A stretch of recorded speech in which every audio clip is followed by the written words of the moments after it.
abajo del coso tenés. Ahí está. Ahí, Y ya está, ahí está grabando. Bueno, ahí sí, ahí empezó a grabar. Arrancá vos, Manu, si querés, para que quede presentado. Bueno, estamos en la Comisión de Trabajo Social Comunitario 3. De paso le explicamos a Raquel esta materia de la Universidad Avellaneda que articula estudiantes de todas las carreras, es obligatoria y tiene la función, el objetivo de juntarse y de trabajar con organizaciones sociales de la comunidad, del barrio. En este caso estamos trabajando en La Boca con el merendero Madres en Lucha. Y el trabajo que definimos fue acompañar la tarea que Roxana está haciendo en la FM Riachuelo, en la radio, con su columna sobre violencia institucional, y nos parecía sobre eso recorrer algunas experiencias, algunos casos, que además dan cuenta de cómo en la lucha por el reclamo por justicia, para los familiares también se producen experiencias de organización popular, de organización comunitaria, para, bueno, transformar la realidad que produce también que existan esas situaciones y esos casos, ¿no? Desde la experiencia de lo que fue el merendero, quisimos conocer y encontrarnos con otras experiencias para difundirlas en el marco del trabajo de comunicación que Roxy está haciendo en la Riachuelo. Así que los estudiantes se organizaron en grupos, cada uno se puso a tomar conocimiento de algún caso que nos sugirió Roxana, y en eso estamos generando los encuentros bueno, la semana pasada estuvimos con Angélica, con la madre de Kiki, y Roxy nos había sugerido también que charlemos con vos, Raquel, así que de eso se trata el encuentro de hoy, que lo estamos grabando y que después te pediremos permiso si lo podemos publicar, pero más allá de eso, después también vamos a generar un material un poco más editado, trabajado de entrevista para dar cuenta de este caso. ¿Estoy bien, Roxy? ¿Es así? Sí, perfecto. Bueno, te dejo, no sé si querés presentar vos y si no que arranquen los chicos como quieran. Sí. Bueno, nada, vamos a hablar con Raquel, la mamá de Mariano Witt. Bueno, una luchadora muy grande de muchos años, ahora cumplieron 21 años, hace poquito. Entonces también pensé en convocarte para que cuentes, ¿no? Y que de esta manera también conozcan ellos estos casos que son tan importantes que nos ayudan a seguir adelante después del dolor, a convertirlo en lucha y amor. Bueno, ya pueden, si quieren, empezar con las preguntas. Bueno, gracias, Roxy. De nada, mi amor. Bueno, buenas tardes. Hola a todos y a todas. Mi nombre es Jonathan, soy también integrante del grupo 2, que hoy nos tocó preparar la entrevista junto con Franco, Hernán, Luz y Martín. Así que primero, ante todo, queremos agradecer a Roxana que nos ayudó a coordinar la entrevista y que se puso a disposición, y también agradecerte a vos, Raquel, por venir y charlar un poco con nosotros en esta materia, en una universidad nueva, que creo que entre otras cuestiones apunta a formar profesionales que tengan un contacto con la realidad, ¿no? Que no sean indiferentes a las realidades ni a los lugares de donde venimos, ni cómo los transitamos.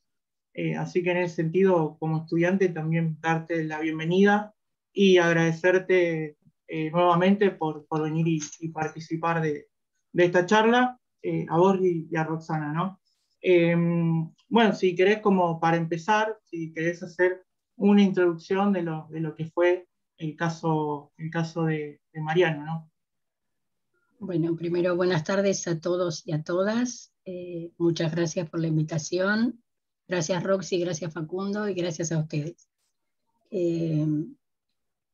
Bueno, Mariano, mi hijo mayor de 23 años, me acompañó a hacer el censo. Teníamos que hacer el precenso, yo soy docente, en ese momento estaba trabajando en la municipalidad, y se nos había encargado hacer la actualización cartográfica de la provincia para que los censistas el año siguiente fueran con el trabajo distribuido equitativamente. Mariano me estaba ayudando a mí, teníamos que recorrer 12 manzanas en un sentido determinado, anotar las viviendas que había. Y bueno, Mariano era bastante rápido, terminaba su manzana. Por eso cuando ya estábamos terminando, nos quedaban nada más que 2 manzanas. Él no llegaba y me sorprendió muchísimo, así que barrí la zona, escuché sirenas, ya eso me intranquilizó mucho.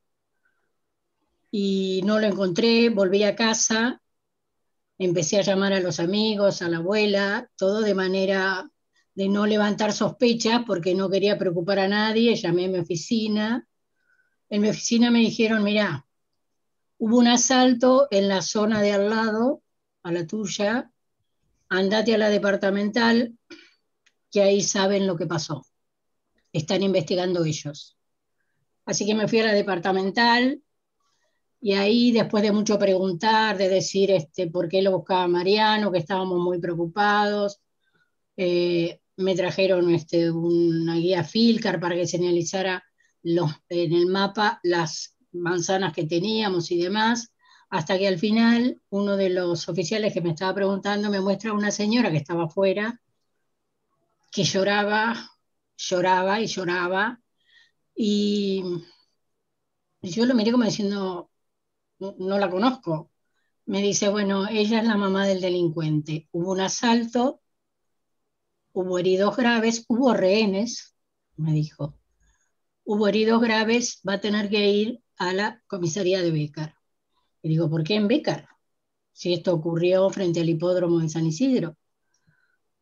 Me dijo, porque ellos son los que están encargados. Bueno, fuimos con mi esposo hasta Bécar, la comisaría de Bécar, donde también entramos a preguntar y en vez de responder, ellos nos interrogaban a nosotros, hasta que un policía me llama afuera y me dice, su hijo fue abatido en un asalto. Entonces le dije que eso era mentira porque él estaba trabajando conmigo. Creo que los insulté y entonces me dijo, señora, cuide la boca, y a mí me salió, vos me pedís que yo cuide la boca y mataste a mi hijo.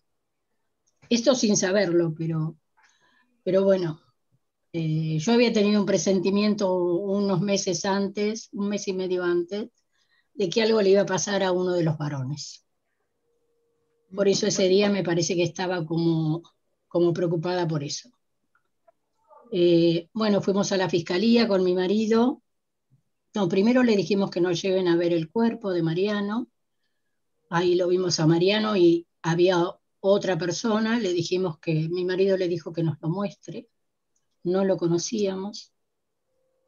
Era un joven de 16 años, muy jovencito.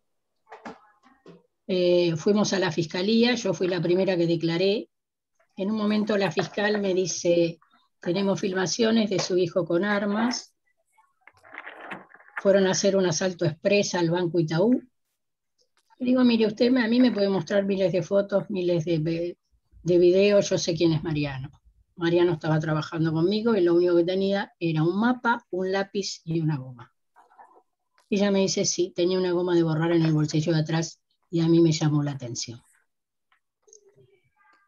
Después nos enteramos que Julieta, una amiga del secundario, lo había visto cuando él hacía su manzana, detuvo el auto, se acercaron 2 jóvenes y a punta de pistola lo subieron a Mariano al auto, realizaron un robo muy rápido, un asalto express ahí en el Banco Itaú, del cual se llevaron, no sé, 5.000 pesos. Yo no voy a comer, papá. Y le dijeron que necesitaban el auto, que lo llevara. Cuando terminaron el atraco, Mariano queda en la puerta, él se podría haber ido, pero se queda para proteger a Julieta, porque ellos habían entrado con Julieta al banco. Y les dicen, ahora llévanos hasta la Villa Uruguay, nosotros nos quedamos ahí y ustedes se van. A todo esto, un móvil policial los avista en el camino, comienza a perseguirlos, ya disparando sobre el auto, hasta que al final se detienen en la Villa Uruguay frente a un paredón y son fusilados de 75 centímetros a 1,20 m, fueron las pericias, la distancia de disparo, por Rubén Emil Champonois, por la espalda. Estaban en un Gol, un auto de 2 puertas, ellos dos estaban atrás, Mariano y Darío Riquelme, el joven de 16 años, y los dos fueron fusilados en completo estado de indefensión, porque de un Gol de 2 puertas vos no te podés bajar de la parte de atrás, es muy difícil. El joven que estaba al lado de Julieta huye, se mete en el barrio, y en realidad actuaron muchísimos policías, motos, móviles, incluso un helicóptero. Nosotros al día siguiente ya nos presentamos como particulares damnificados, porque sabíamos que íbamos a tener que enfrentar a la policía en el proceso judicial. No sé si querés que te siga contando o... Sí, digamos, en esto que venías contando, ¿no? Como para seguir el hilo conductor, vos decías que, bueno, tuvieron que afrontar este proceso judicial, ¿no? ¿Cómo fue afrontar ese proceso? Digamos, ¿qué respuestas tenían de parte del Estado y cómo era el acompañamiento, ¿no? De los profesionales? No sé si vos pudiste acceder a una defensa pública o tenías un abogado particular. No sé si nos querés contar cómo fue afrontar este proceso, que suponemos que fue raro, ¿no? Extraño. Lo que pasa que, digamos, primero la carátula, digamos, primero se caratula robo y homicidio en riña. ¿Sí? Esa es la primera calificación.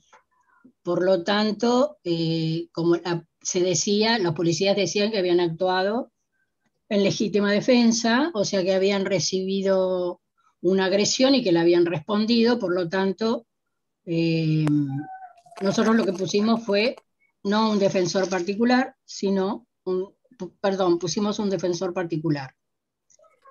No, Ana María Lioto, la mamá de Darío Riquelme, en realidad fue en un principio, no fue bien tratada por los actores judiciales. Por lo tanto, cuando ella se acercó a casa, le propusimos que la patrocinara el Centro de Estudios Legales y Sociales, porque en las causas de violencia institucional, la policía y muchos fiscales tienen muy aceitado todo el proceso para que los responsables de las muertes queden impunes. No era totalmente nuestro caso, pero la fiscal no estaba totalmente convencida, por ejemplo, que a los pies de Mariano se habían plantado un arma y la había plantado la policía para justificar la balacera que se había hecho, porque todas las balas que tenía el auto y que tenían los cuerpos eran policiales. En un primer momento se intentó desde la policía culpar a Darío Riquelme de la muerte de Mariano. O sea, el proceso fue bastante complejo hasta que pudimos ir develando cómo se habían dado toda la situación. Los actores judiciales, la fiscal en definitiva actuó bien en determinadas cosas, en otras no tanto, porque por ejemplo, por más que nosotros pedimos por la pistola que se plantó en el lugar, pedimos que la empresa se presentara y presentara los papeles de cómo había ingresado esa arma al país, porque era un arma importada, era una Smith & Wesson. Entonces, la fiscal en eso no acompañó a los abogados, digamos, patrocinantes, no acompañó a las familias de las víctimas. Sí, en el otro aspecto, que terminó imputando a Champonois de ambas muertes, pero tampoco planteó, por ejemplo, el encubrimiento del resto del personal que vio el plantado del arma y no dijo absolutamente nada. Entonces, y los jueces realmente tuvimos de todo. Los primeros 3 jueces, cuando nosotros llegamos al juicio, que fuimos con Ana María, que estaba patrocinada por el CELS. Ana María se acercó, nosotros hacíamos actos musicales a partir de la semana del asesinato de Mariano, comenzamos a hacer actos musicales en la plaza, homenajes, ¿no? Para sostener la memoria y denunciar los asesinatos. Ana María se acercó a uno de esos homenajes musicales y así nos conocimos. Pero la justicia no la trató bien a Ana María. Los jueces realmente cuando la interrogaron durante el juicio fueron muy duros, no solo con Ana María, sino también con la amiga de Mariano que había sobrevivido porque se metió abajo del volante y entonces pudo sobrevivir a la balacera, pero al principio fue acusada de ser la jefa de la banda. Esto después se demostró que no fue así, digamos, la fiscal la sobreseyó. Pero los jueces la maltrataron, diciéndole incluso a la mamá de Julieta que su hija se había sentido parte o se había, no recuerdo la palabra en este momento, pero como que se había aliado con los delincuentes. Y aparte la sentencia, ¿no? La sentencia fueron 8 años y medio por la muerte de Mariano y absolución por la muerte de Riquelme. O sea, con los mismos argumentos, condenan por una muerte y absuelven, lo cual es una contradicción andante, aparte de haber prevaricato, porque no puedes usar los mismos argumentos. Y lo que te demuestra es la doble vara que tienen algunos actores judiciales, ¿no? Son los asesinos de escritorio, como dice Hannah Arendt, ¿no? Los que permiten o legitiman la violencia institucional, son el engranaje perfecto.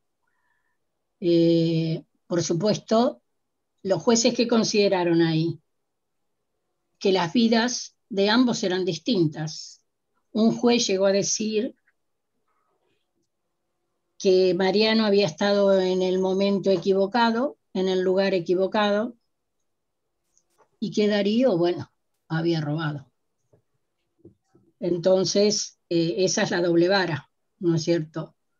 No había habido resistencia desde el auto, Darío había tirado su arma inservible, la policía podía haber detenido y en todo caso que la justicia deslindara responsabilidades. No era necesario disparar un solo tiro. Pero bueno, esos son los actores judiciales que nos tocaron en el primer juicio. Por supuesto, todos apelamos. A nosotros no nos aceptaron la apelación porque consideramos que 8 años y medio por un asesinato cometido, digamos, por alguien que es un agente de seguridad y que tiene obligaciones y responsabilidades, es un agravante, ¿no es cierto?, matar a alguien en completo estado de indefensión.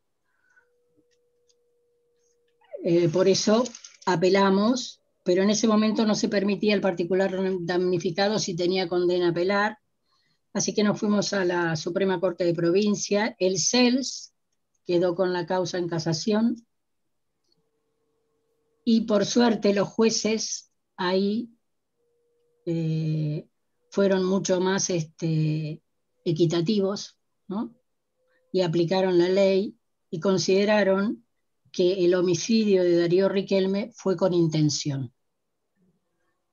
Por lo tanto, se debía rever la sentencia. Nosotros le pedimos a la Suprema Corte de Provincia que nos permitiera actuar, porque si uno de los homicidios había sido con intención, el otro también. Por lo tanto, se debería rever la pena impuesta. Así que participamos de esa...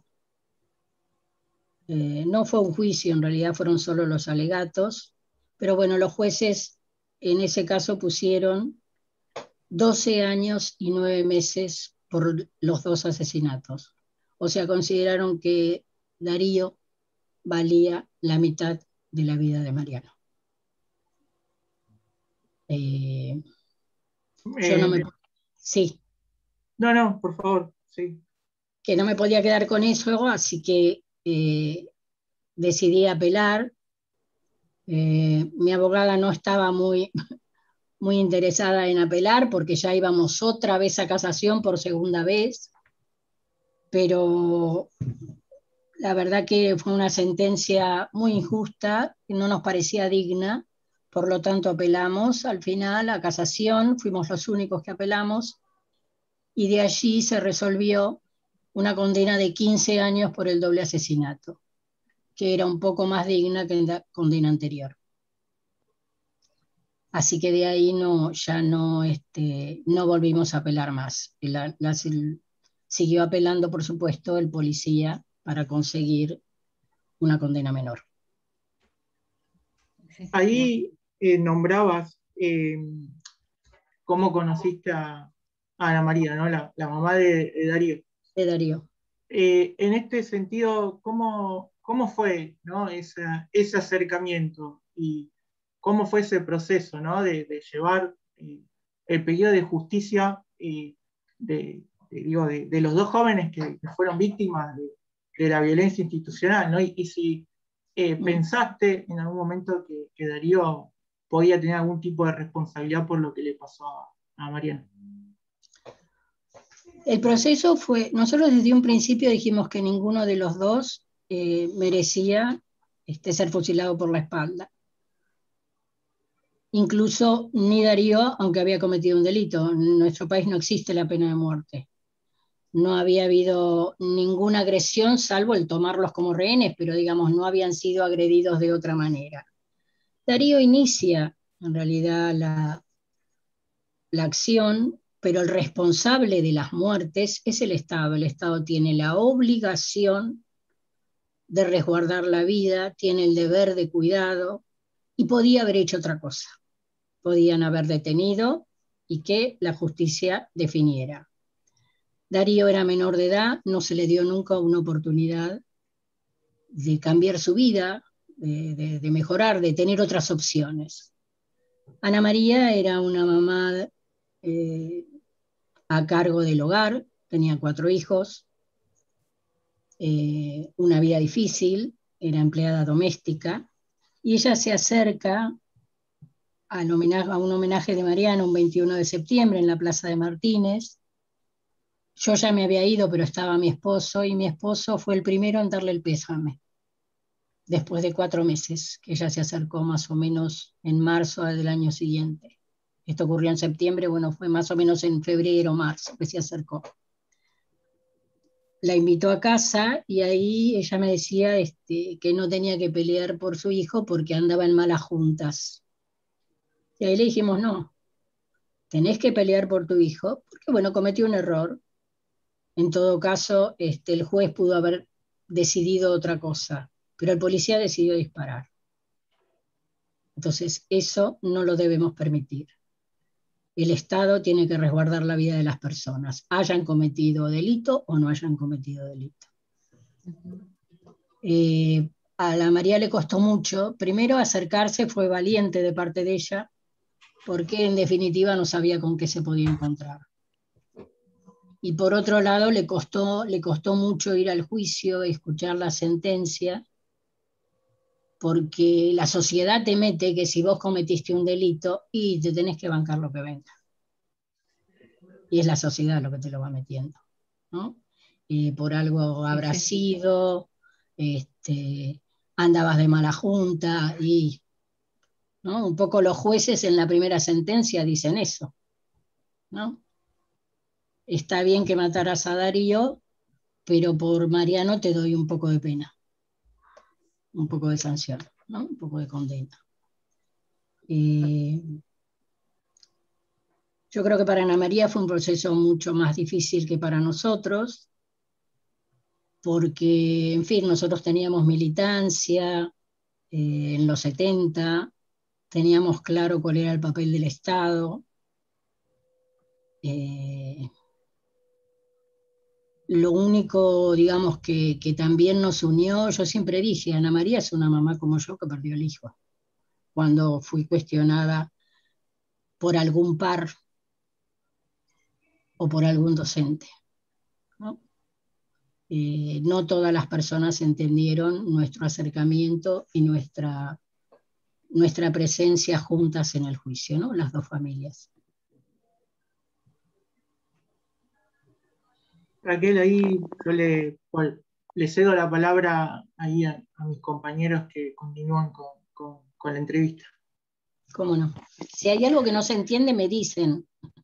No, por favor, la verdad es que es bastante claro y muy conmovedor, ¿no? La verdad que se nos hay un montón de cosas como para charlarlo, pero bueno, en la distribución del tiempo también le cedo la palabra a mis compañeros y en todo caso seguimos repreguntando y muchas gracias. No, por favor. Hola, buenas tardes, Raquel. Hola. Mi nombre es Luz, soy parte de este grupo, soy estudiante de guía de turismo de la universidad. Y quería retomar un poquito algo que habías dicho, porque desde los medios de comunicación y mismo desde la justicia hubo un abordaje discriminatorio para ambos casos, ¿sí? ¿Por qué pensás que hubo esta discriminación cuando en realidad tanto Mariano como Darío fueron víctimas de violencia institucional? Y hubo un abordaje, a ver, los medios de comunicación en realidad con nosotros, o sea, con la familia Wittis, con Mariano, estuvieron, tomaron el caso, lo difundieron. Con Ana María no tanto, pero se hicieron notas de ambas familias, ¿no? Y en realidad es porque existe en la sociedad la creencia de que hay vidas más dignas que otras. En el fondo es eso, ¿no? En el fondo también es pensar que existe un enemigo, un sospechoso, que es aquel que es diferente, que usa gorrita o que se viste de determinada manera o que vive en determinados barrios. La sociedad en general, con este tipo de discursos descalificatorios, estigmatizantes o punitivistas, lo que hace es limitar los derechos de sectores de nuestra sociedad, ¿no? Y son los sectores que ya en general se encuentran en situación de vulnerabilidad. Y ese es un desafío que tenemos como sociedad, ¿no? Llegar realmente a considerar que todas las vidas son valiosas y dignas, al margen de que sus historias de vida sean diferentes. Que el que se equivocó tiene que tener la oportunidad de cambiar, pero se la tengo que dar en serio, no en lugares de detención indignos donde son maltratados. Todas estas cosas, digamos, son desafíos que tenemos como sociedad, ¿no? Llegar a una igualdad con equidad, ¿no? Porque no todos necesitamos lo mismo. Hay sectores que tienen otras necesidades que tenemos que cubrir, que el Estado tiene que cubrir, ¿no? No te olvides que en el año 2000 nosotros teníamos un gobernador que había asumido diciendo hay que meter bala, ¿no? Eso incentivó en los agentes de seguridad un desprecio por la vida en general de determinados sectores, o sea, siempre va enfocada a los jóvenes de los barrios populares, ¿no? Y bueno, por ahí puede ser que también caiga otro muchacho o otra persona, ¿no es cierto? Yo creo que ese es uno de los grandes problemas que tenemos como sociedad. No somos los únicos, ¿no? La violencia institucional no existe solo aquí en Argentina. Si uno mira cómo actúan las fuerzas de seguridad en otros países, vemos que el comportamiento es bastante parecido, ¿no? Cuando se reprime una manifestación popular o una movilización, vemos que la manera en que se ejerce la autoridad, en general, por el Estado, ¿no? Es desmesurada en determinadas situaciones. Sí, está claro. Muchas veces a los que venimos de barrios populares las Fuerzas Armadas de Seguridad, perdón, se encargan de hacernos sentir que somos descartables. Es difícil, pero bueno, nosotros estamos acá dando pelea en las universidades o desde donde podemos, ¿no? Claro, porque es una también, forma de disciplinamiento social y de control. tal ¿no? cual, somos los que no podemos. ¿Qué querés hacer en una universidad? Mil veces lo hemos escuchado, pero bueno, acá estamos.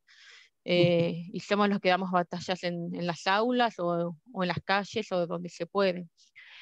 También quería retomar el tema que hablaste sobre el falso testimonio del cabo Champenoy Bonois. y el tema este de haber plantado el arma, ¿tuvo algún agravante dentro de la condena o no lo tuvieron en cuenta? ¿Qué pasó con eso? En realidad no, nosotros le pedimos a la fiscal que, le pedimos a los jueces que la empresa, porque era un arma importada, y el perito nuestro, el perito balístico, nos decía, esta arma es de un policía, es la segunda arma de un policía, porque el arma estaba impecable. El arma estaba sobre una mancha de sangre, entonces el arma debería haber estado sucia si la llevaba alguien en el auto previamente. Todo eso se demostró por la pericia. El tema es que nosotros le pedimos a los jueces que citara a la empresa para que diera cuenta. La empresa, cuando importa armas, tenía que llenar 3 formularios. Bueno, la empresa dijo, y no, nos mudamos 3 veces, 4 veces, no sabemos dónde están los papeles, y los jueces le permitieron. ¿No? Fueron muy suaves, benignos, no le exigieron a la empresa lo que debieron exigirle, entonces eso no se pudo probar, digamos, ni siquiera lo tuvieron en cuenta en la sentencia como agravante, el plantado del arma, ni el encubrimiento. Desgraciadamente, eso es lo que nos pasa a veces, ¿no? Tenemos actores judiciales que no aplican responsablemente, porque leyes tenemos, pero no aplican responsablemente la ley. Claro, hay una ley para los que están en la fuerza y otra para el conjunto de la sociedad, parece. Claro, hay un derecho penal, digamos, que es poderoso con los débiles y débil con los poderosos, ¿no? Exacto, exacto. Bueno, Raquel, te dejo con mi compañero que va a seguir haciéndote otras preguntitas y Bueno, cualquier cosa volvemos a retomar si surgen algunas preguntas más. gracias. Hola, ¿se escucha? Sí, Ah, bueno, soy Franco, estudiante de enfermería. Bueno, yo quería preguntar si recibiste el apoyo o el acercamiento de alguna organización de derechos humanos o dirigentes políticos o mismo los medios de comunicación en la búsqueda de justicia, ¿no? sí, los medios de comunicación en general, sobre todo en la primera etapa, acompañaron. Los organismos de derechos humanos acompañaron también. Por un lado el CELS, que patrocinó a Ana María Liotto, y por el otro lado siempre las madres, las abuelas, los organismos estuvieron presentes. Varias madres vinieron al juicio y me acompañaron, estuvieron con nosotros. Siempre, digamos, las madres, digamos, ya estaban grandes como para venir. Nosotros hacíamos un homenaje durante los primeros 3 años mensual, pero siempre mandaban su adhesión. Así que sí, el acompañamiento lo tuvimos. Nosotros sabíamos desde un principio que la lucha iba a ser muy difícil. Por eso, digamos, sabíamos que la lucha era colectiva. Así que empezamos a hacer los homenajes, no solo para sostener, digamos, la denuncia, sino también como un elemento de presión a la justicia para que fuera más rápido y no fuera tan lenta, de presión, digamos, a los otros funcionarios para que actuaran según su competencia, pero también tuvimos el acompañamiento de funcionarios, de la Secretaría de Derechos Humanos de provincia, en ese momento era Tayana, el que estaba a cargo y nos acompañó. Tengo un montón, Aníbal Fernández, seguro que me voy a olvidar de un montón que van a quedar en el camino, pero en un primer momento el intendente, yo trabajaba para la municipalidad de San Isidro, también nos acompañó. Después un poco, como nosotros nos acercamos mucho a los organismos de derechos humanos, bueno, pasamos a estar en otra lista, pero en un primer momento la verdad que nos dio una gran mano y cortó un poco la presión y la amenaza que sentíamos y que vivíamos por la policía, ¿no? Nosotros nos llamaron la primera noche, ya nomás sin tener el cuerpo de Mariano, diciendo no salgan tanto en los medios que les puede volver a pasar. Así que tuvimos el acompañamiento, tuvimos ese honor por un lado y ese privilegio que a lo mejor otros familiares no lo tienen.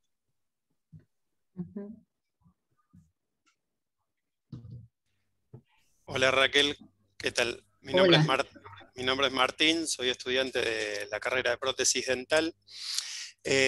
Vos un poquito en esta charla y en otras entrevistas describís todo lo que pusiste de vos en todo el proceso.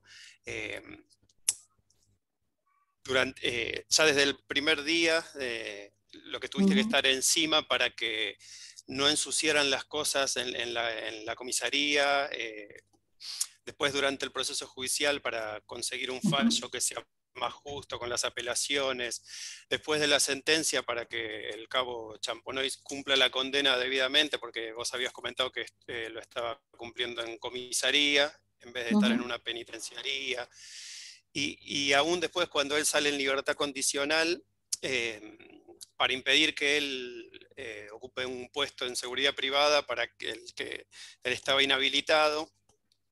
Yo lo que te quería preguntar es si vos todo este desgaste y tener que estar encima de la causa y del proceso y de quienes tienen la responsabilidad de hacer justicia, si crees que es una forma más de violencia institucional para la familia y la memoria de la víctima.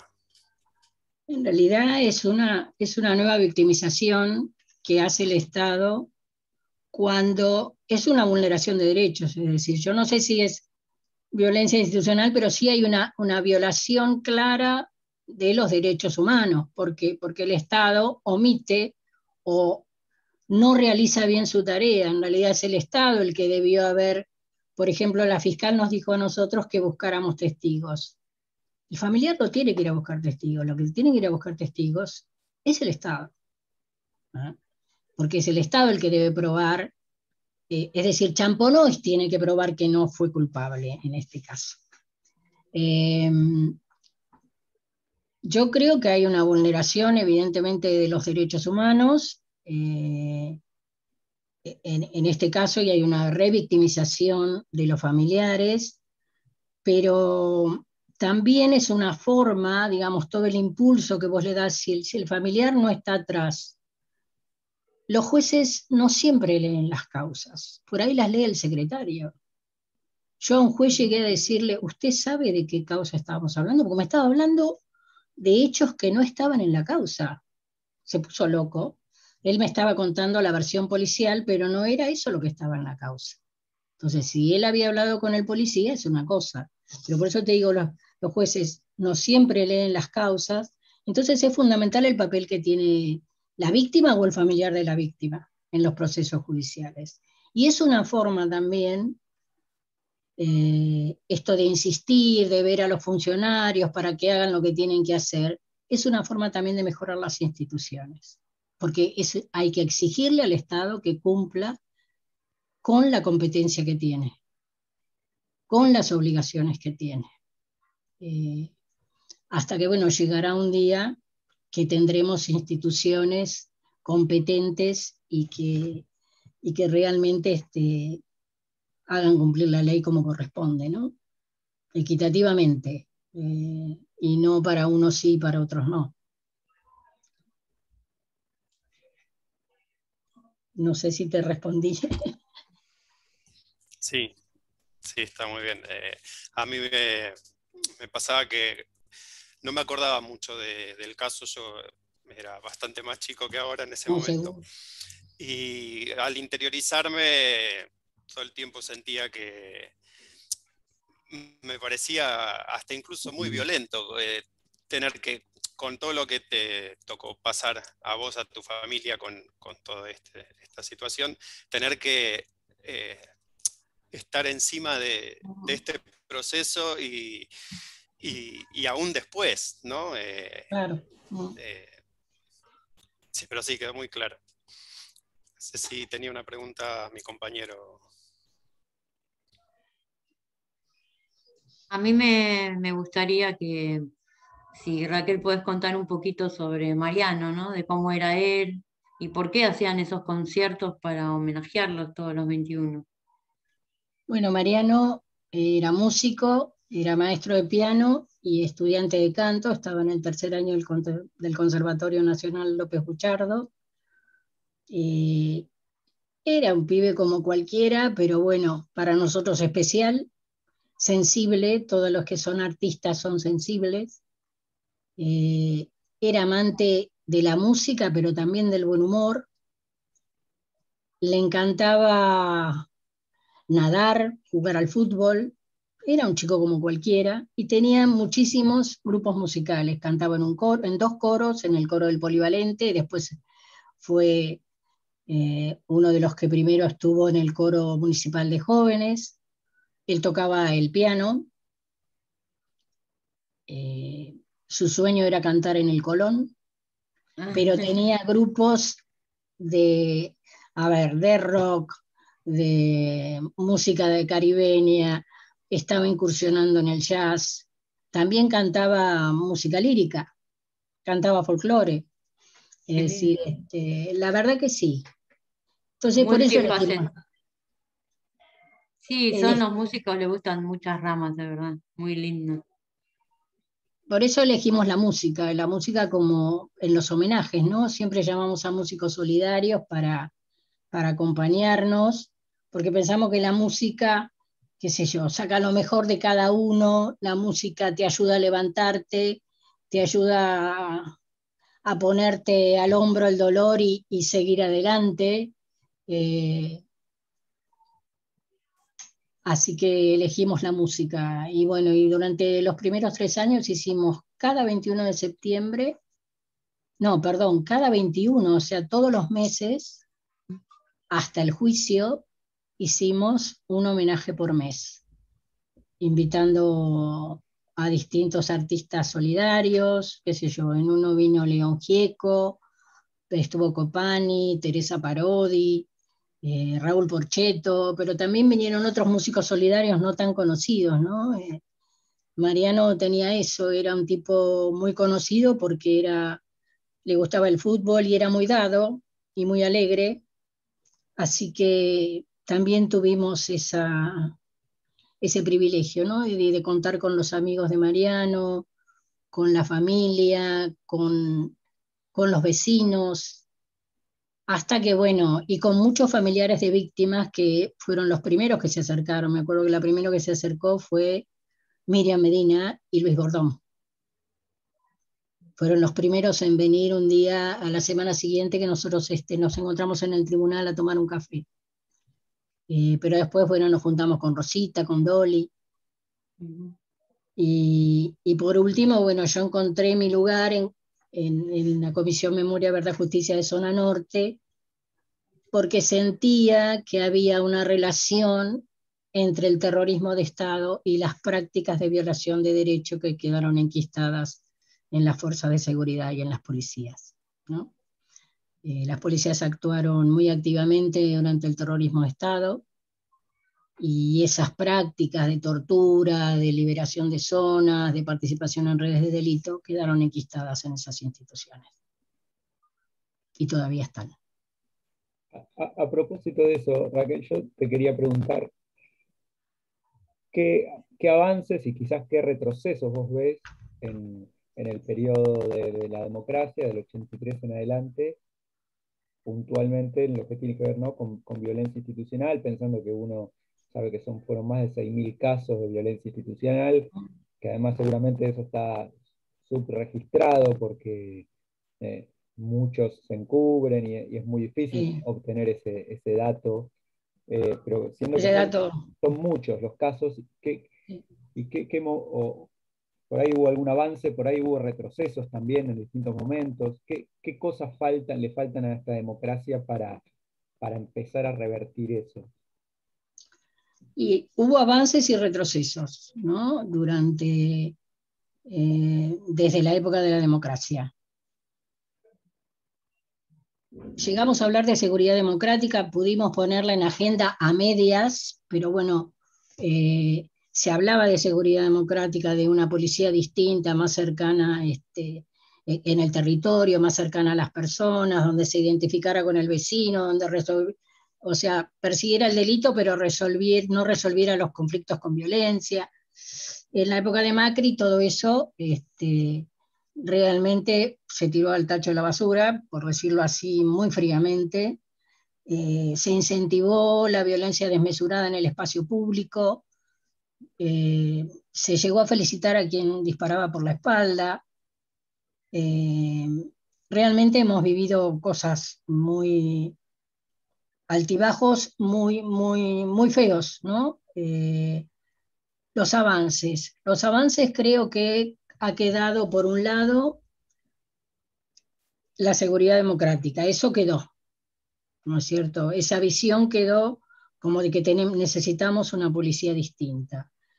Necesitamos rever las instituciones. La institución policial como está no sirve, no es eficaz, porque, digamos, persigue a determinados sectores de la comunidad y otros sectores los deja actuar libremente. La justicia es ineficaz, es lenta, es patriarcal. Cómo está, tampoco como institución nos sirve. No nos sirven los mecanismos de destitución, por ejemplo, de los jueces o de los fiscales, de los actores judiciales, porque son realmente inaccesibles para las personas comunes, para un ciudadano de a pie. Necesitamos jueces probos, idóneos, y que utilicen la ley de una manera responsable y equitativa. ¿Qué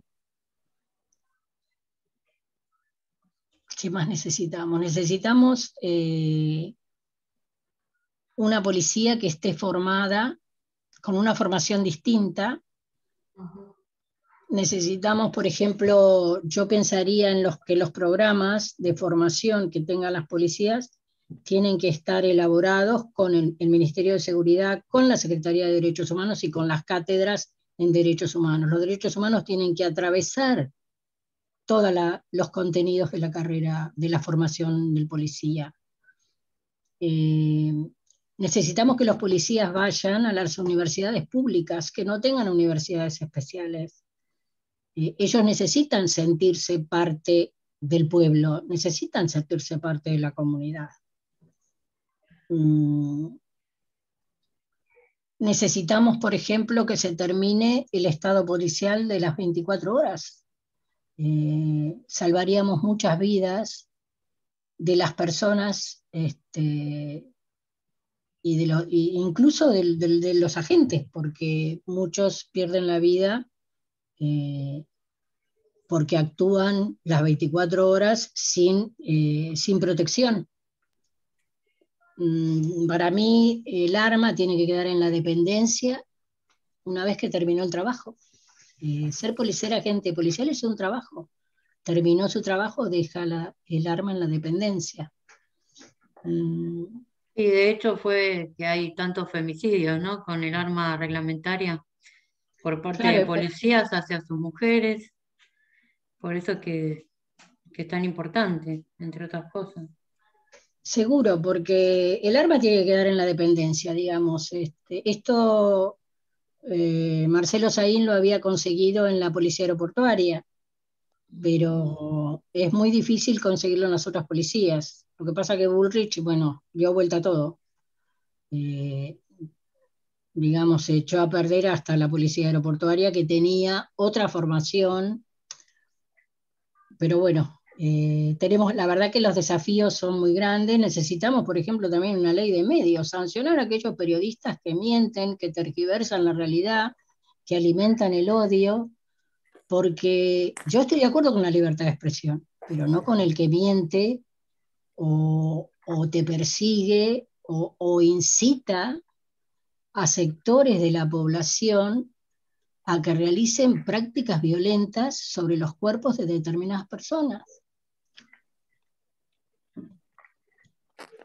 Y bueno, terminar con los discursos punitivistas, descalificatorios, estigmatizantes, con los discursos sociales. Esa va a ser la batalla, me parece, más dura y más difícil, porque todos en el fondo, me incluyo, en algún momento hemos tenido actitudes discriminatorias, que son las más difíciles de sacar, ¿no? Así que como sociedad también tenemos ahí algo que cambiar, algo que mejorar, ¿no? Y llegar a lo que decía Hannah Arendt, ¿no? Somos iguales porque decidimos serlos, aunque seamos distintos.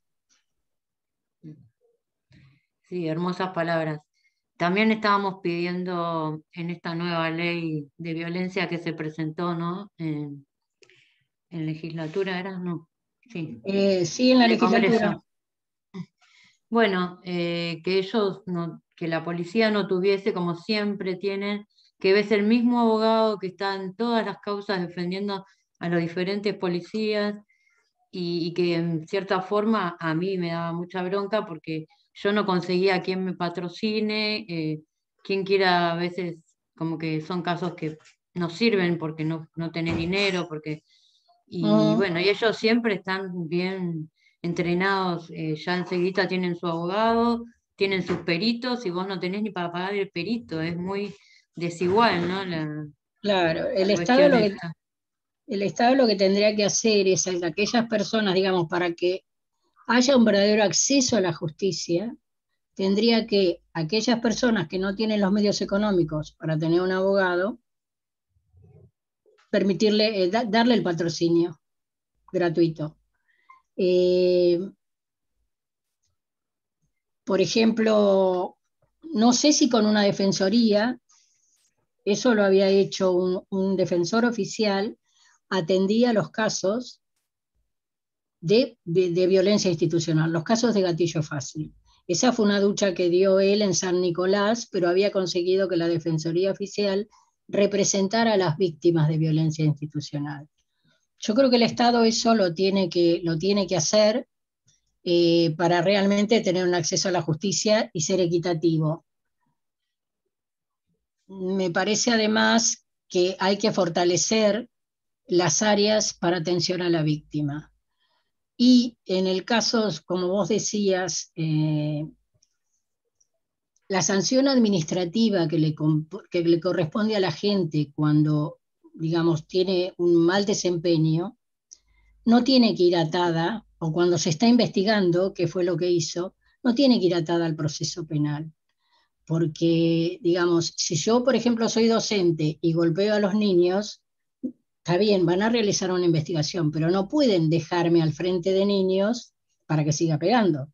Digamos, tienen la duda, me tienen que sacar de esa área, no sé, mandame a una parte administrativa donde yo, con el policía lo mismo, hay que sacarlo de la calle, hay que sacarle el arma, si vos tenés dudas de su actuación, hay que sacarle el arma, pasarlo a disponibilidad, pero no esperar el proceso judicial, hacerlo como institución. Yo no puedo tener un agente que dañe el cuerpo de las personas. Entonces, pero eso desgraciadamente no lo hacen, y eso sí está en la ley, y me parece que está muy bien, ¿no? Que el proceso administrativo sea rápido y eficaz. Muchas veces no podés probar en la justicia el delito de la fuerza de seguridad, pero si vos sabés, tenés la duda de que mató a alguien, es preferible exonerarlo. Y si tenés que pagar la indemnización como Estado, pagala, pero no tener una persona que puede dañar a otra, ¿no? Eso está en la ley y me parece que está muy bien. Sí.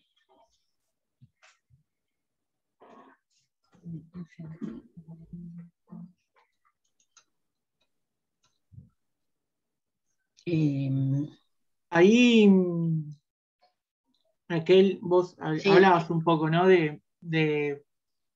Bueno, todas estas dificultades, ¿no? que que llevan a una doble vulneración de los derechos, ¿no? A que las víctimas sean doblemente víctimas.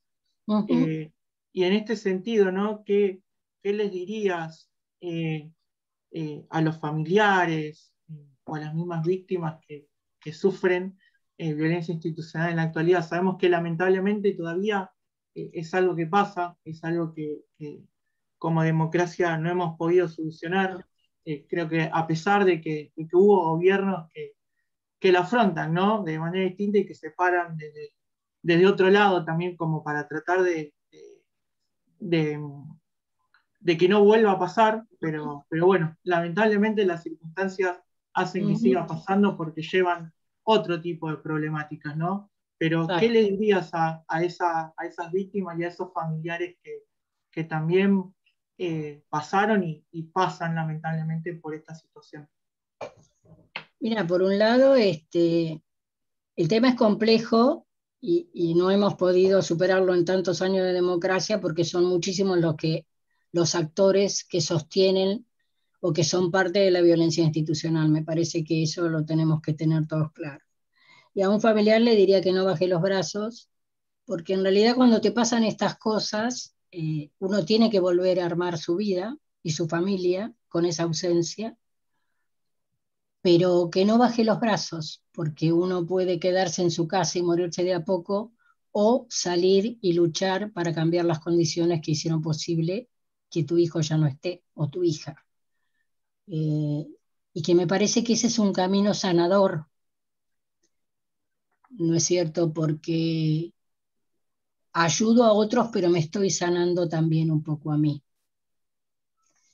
Y esto de convertir el dolor en lucha es eso, es un poco eso. Yo le diría que no baje los brazos, que se junte con otros familiares, que los escuche, porque muchas veces lo que podemos hacer los que ya lo sufrimos es contarle qué nos pasó, cuáles son las piedras o los obstáculos que va a encontrar en el camino para que no se tropiece con lo mismo. Y que es importante sobre todo que busque primero el apoyo de la familia, porque si uno no tiene el apoyo de su familia es muy difícil sostener la lucha tantos años. Fíjate, nosotros tuvimos sentencia firme a los 14 años del asesinato de Mariano. Entonces, primero la familia y después acercarse a los organismos de derechos humanos, a otros familiares, que son los que le van a poder transmitir la experiencia y acompañarlos en ese proceso que es tan largo, tan difícil y tan duro, ¿no? Porque uno no siempre está pum para arriba, tiene momentos de, digamos, de mucha tristeza,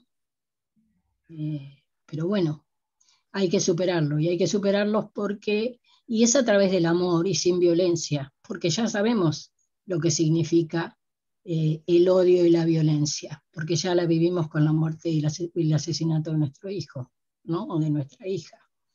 Así que me parece que lo importante es decirle eso, que no baje los brazos, que se rodee de familiares que lo ayuden cuando uno decae, y que iba a decir que se puede, y sí, que no nos saquen las palabras, y se puede. Yo también odio decir eso. Pero que no nos saquen las palabras, porque si no hasta, viste, te roban las palabras y te sacan el significado, y no es justo. No está bien. Totalmente. Nada, yo quería agradecerte porque vos y contarte que preguntaste cómo hacen las familias al alumno. Sin conocer a Nehuen, vinieron muchas madres para la sentencia de mi hijo y bueno, es muy sanador, y te ayuda un montón, un abrazo de ustedes que ya lo habían pasado y es lo que te impulsa a hacer cosas, ¿no? Y a seguir adelante. Y que es re loco, porque siempre, sin conocer a nosotros, a otros chicos, se acercan ustedes que tienen tantos años en lucha y bueno, por lo menos en mi caso, que son menos años, me ayudaron muchísimo, me confortó muchísimo tenerlas a muchas de ustedes junto con vos también. en ese día tan decisivo y tan doloroso, porque esperas tanto, luchas tanto y después, bueno, los resultados son tan pocos. Tan pobres, ¿no? En algunos sí, casos. tan pobres, tan duros, y bueno, eso me sanó el alma. Y después también aprender, ¿no? Como aprendí yo, aprenden tantas madres, al ver que ustedes logran esta sanación, pero ayudando a muchas otras madres que desgraciadamente no, que continúan matando sus hijos en lo territorial. Yo siempre que me entero de un caso que es por la zona norte, sé que vos ya estás ahí, que vos estás acompañando, y eso es muy lindo.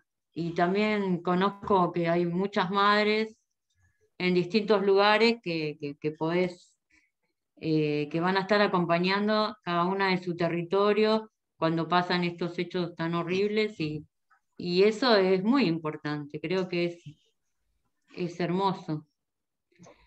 Y un poco ellos, digamos, el Estado, por los actores que intervienen en la violencia institucional, muchas veces lo que tratan es de desalentarte. Es decir, los procesos son tan largos y tan duros porque también se busca desalentar a las víctimas o al familiar de la víctima. Y yo creo que las que nos dejaron una gran enseñanza fueron las madres y las abuelas, que hace más de 45 años que vienen luchando por sus hijos y que llegaron tan tarde a los juicios de lesa humanidad. Ellas son un ejemplo realmente de lo que significa transformar todo ese dolor en lucha y también en amor, porque vos llegás a hacer eso porque amaste a tu hijo y porque amás también al resto, porque no querés que le pase a nadie más, ¿no? Totalmente, sí, fueron nuestra inspiración, ¿no? Y lo siguen siendo, aunque algunas, como decís, tardó tanto el juicio que no han llegado ni a verlo. Es muy triste. Hola, ahí estoy de vuelta, se cortó internet, mil disculpas. Bueno. No, yo ahí pensaba... Sí, ahí seguimos, que justo el compañero iba a preguntar y se le cortó internet, por eso aclaraba. Ahí el compañero quería hacer una pregunta. Bueno. Claro, hola Raquel, mucho gusto. Hola, ¿qué tal? Mi nombre es Hernán, soy estudiante de la licenciatura en Ciencias Ambientales. Bueno, no sé si, porque por ahí en el inconveniente que se cortó internet, acá en Guernica anda mal y hay baja tensión también.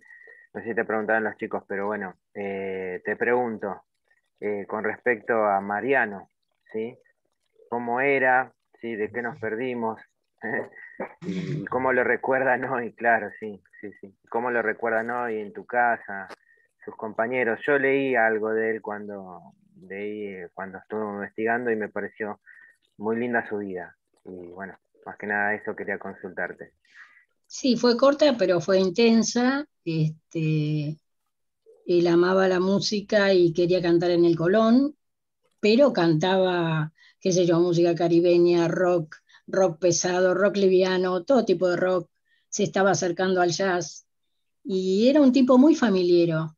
Él le encantaban las reuniones familiares, cosa que no a todos los jóvenes les gusta. Muchas veces se huye de la fiesta familiar, pero nosotros, fíjate, nos íbamos de vacaciones.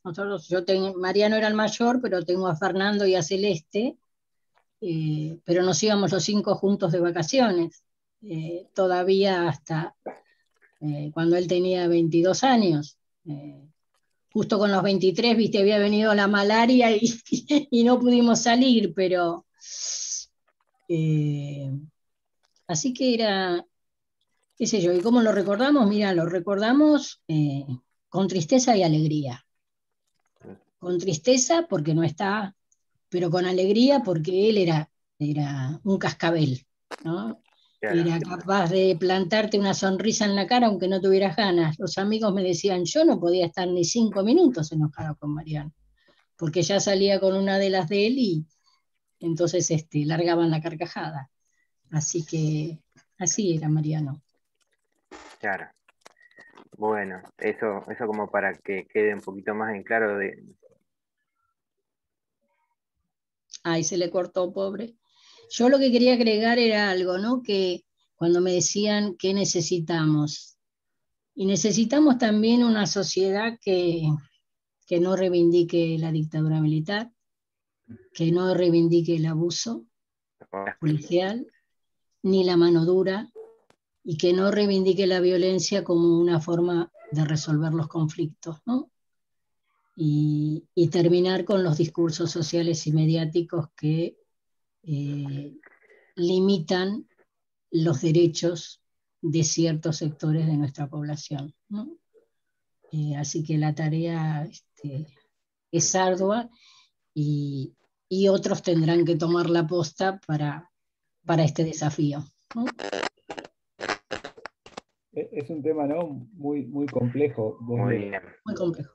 Vos lo señalabas cuando mencionaste los medios de comunicación como distintas aristas del tema. Yo pensaba poco, y por ahí para seguirte contando por qué la entrevista es de acá, este trabajo social comunitario que viste, son estudiantes de distintas carreras, De distintas carreras. muy distintas, que no tienen que ver por ahí con, hay estudiantes de Derecho, pero no solo estudiantes de Derecho, por ahí los vincularías más fuertemente con pensar, por ejemplo, un tema como este. Pero bueno, justamente porque nos parece que es necesario también abordar la realidad, no solo a partir de nuestras disciplinas, sino pensar integralmente los problemas de nuestra sociedad y pensar en un tema como la violencia institucional, ¿no? En la campaña contra la violencia institucional, ¿te acordás que se decía mucho, bueno, sí, el sentido común con arma, ¿no? Con revólver, que era la policía, porque tampoco la policía nació en ningún repollo, también es parte de nuestra creación como sociedad. Y entonces se me vino a la cabeza, creo que lo hemos hablado alguna vez, Raquel, con vos, pero y vos mencionaste los distintos discursos muchas veces que a veces desde el gobierno traccionan actuar, en los 90 le echaban la culpa a los inmigrantes de la desocupación, el macrismo hizo algo parecido cuando decía que, o a la delincuencia, decía, bueno, entran acá 100, 200 inmigrantes por día, yo no sé ni quiénes son, como echándole la culpa de los que... Y eso obviamente también tensiona o tracciona modos de actuar. Me acuerdo cuando fue la ola de los linchamientos, ¿no? Ay, fue terrible. Que fue una seguidilla y ahí también los medios de comunicación jugaban un papel en promocionar esos actos de extrema violencia que algunos no implicaban armas oficiales del Estado, pero que replicaban esa lógica también desde el llano, desde la sociedad, y en donde, bueno, yo me acuerdo haber visto alguna situación así, como con mucha furia, de repente un montón de personas empezando a correr a uno porque presuntamente había hecho tal o cual cosa, ¿no? Qué difícil en una sociedad también tan desigual como la nuestra, traccionar otro modo de relación. Ver al otro. Al otro, ¿no? Que a veces Sí, también en los momentos de mucha crisis económica se exacerba porque los gobiernos tiran la pelota para afuera, entonces entra algún chivo expiatorio para ser responsable de todos los males o todo lo que no pueden resolver. Sí, es muy complejo el tema, son muchos los actores que sostienen la violencia institucional, pero hay algunos que son más responsables que otros. Por un lado, el que ejecuta, o ya sea porque le bajan la orden o porque, bueno, se le ocurrió sacar el arma y disparar, porque eso también pasa. Pero me parece que la justicia tiene un papel fundamental. Si la justicia actuara de otra manera, yo tengo la sensación y pienso que tendríamos menos casos de violencia institucional. A mí me parece que el principal actor acá, que realmente ha hecho un papel, algunos actores judiciales, horroroso, perverso, desastroso, porque ha perseguido. La justicia, la verdad, está totalmente fuera. Tenemos una corte que yo no sé cómo tenemos esa corte, cómo seguimos sin utilizar las herramientas que nos da la democracia para remover esa corte, o para integrarla con otras personas más idóneas.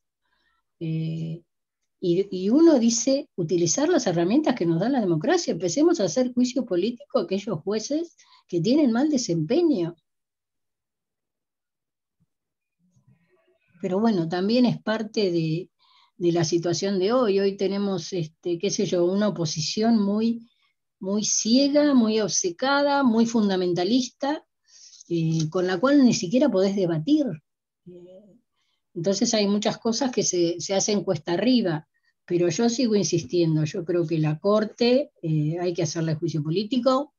Ya por suerte algunos, Zaffarón y Larrandart, iniciaron un juicio político a los jueces de la Corte por tratar un caso cuando ya había quedado en abstracto, porque digamos, cuando tomó el caso, ¿cómo se llamaba este?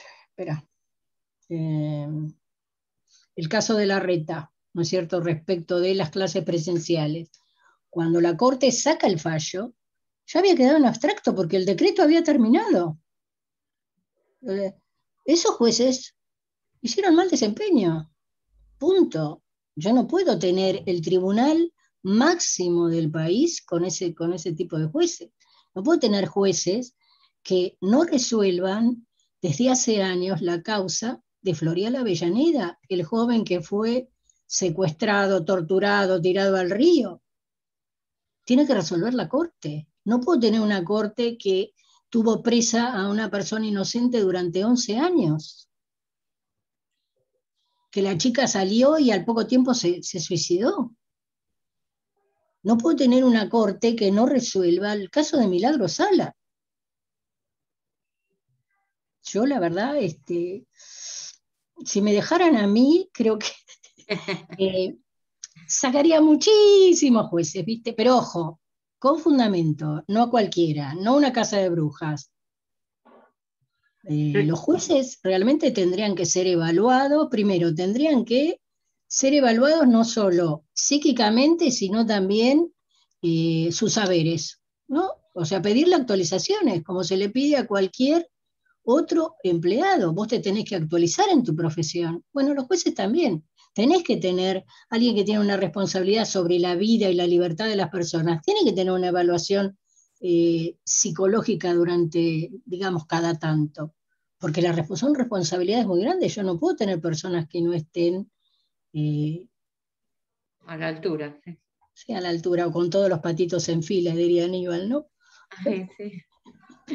Y bueno, de hecho, no sé si te acordás que el fiscal de la causa de mi hijo era el hermano de Ibérico Sanjean. O sea, esos personajes tenemos. Siguen estando. Siguen estando. Entonces, ¿qué podemos pedir? Peras al olmo, ¿no? O sea, y tenés a Stornelli que está acusado en una causa y lo seguís teniendo como fiscal. Cosas, viste, que la verdad escandalosas y que a mí no me entran mucho en la cabeza, pero bueno, tendrían por ahí que dejar a algunos familiares que con argumentos y mirando los fallos hagamos las propuestas de destituir a unos cuantos jueces y fiscales. Raquel, sí. te hago una consulta. ¿Tuviste oportunidad de ver las propuestas que, bueno, desde agrupaciones feministas estamos haciendo sobre la reforma judicial? Que ahí hablamos algo del tema del tema jueces, que sean por voto. ¿Tuviste oportunidad de ver? ¿Qué opinas de eso? Porque muchas veces nosotros abordamos temas que a veces creemos que es el camino y a veces necesitamos también, el sábado empiezan los foros como para seguir trabajando el tema, ver la visión de diferentes personas. ¿Tuviste oportunidad? ¿Qué opinas? No leí todo, leí algunas cositas nada más, pero yo creo que sí, la justicia, a ver, los jueces, hay jueces misóginos, no podemos tener jueces de esas características en la justicia, porque eso no hace justicia. El juez está para, frente a un conflicto entre dos partes, hacer lo mejor para que las dos partes se entiendan. Esa es la función de un juez. o sancionar a aquel que abusó sobre otra persona. Los jueces no tienen, qué sé yo, son patriarcales, misóginos, son clasistas, así que como está hoy la justicia, la verdad, hay que modificarlo. El sistema judicial hay que modificarlo y hay que pensarlo muy bien. Yo no sé cómo conseguirlo, pero que tienen que tener perspectiva de género, ni qué decir, ni qué decir. Porque algunas sentencias fueron, la verdad, no solo dolorosas, sino indignantes. Me acuerdo del caso de Lucía Pérez, creo que era la chiquita, que los acusaron creo que por droga, por tenencia de droga, y no por el asesinato. Son cosas que uno no... Y me imagino para la familia, ¿no? Para la familia es muy difícil remontar esas decisiones de la justicia. Sí, Bueno, es Raquel, complicado. Te agradezco por la respuesta. bueno, yo también agradecida de contar con vos y bueno, sabemos que tenés mucha sabiduría, mucho andar, muchos años de lucha y que el trabajo que haces es enorme, así que te abrazo muy fuerte y espero que se termine todo esto para que llegue el día de los abrazos. Y Sí. bueno, me gustan tus notas también que estás haciendo, que es muy, muy lindo tu intervención. Así Bueno, que después un nos abrazo enorme y no te podemos más te dejamos descansar un poquito. Así que agradecida y es de mucha ayuda todo esto. No, gracias a ustedes, gracias a ustedes. Bueno, un cariño enorme, Raquel. Un beso grande. Saludos. Bueno, abrazo. Saludos, Raquel. Muchas Un gracias. saludo, Muchas un gracias abrazo a grande. todos y todas. Gracias. Cuídense. Chao. Vos también. Bueno, Facu.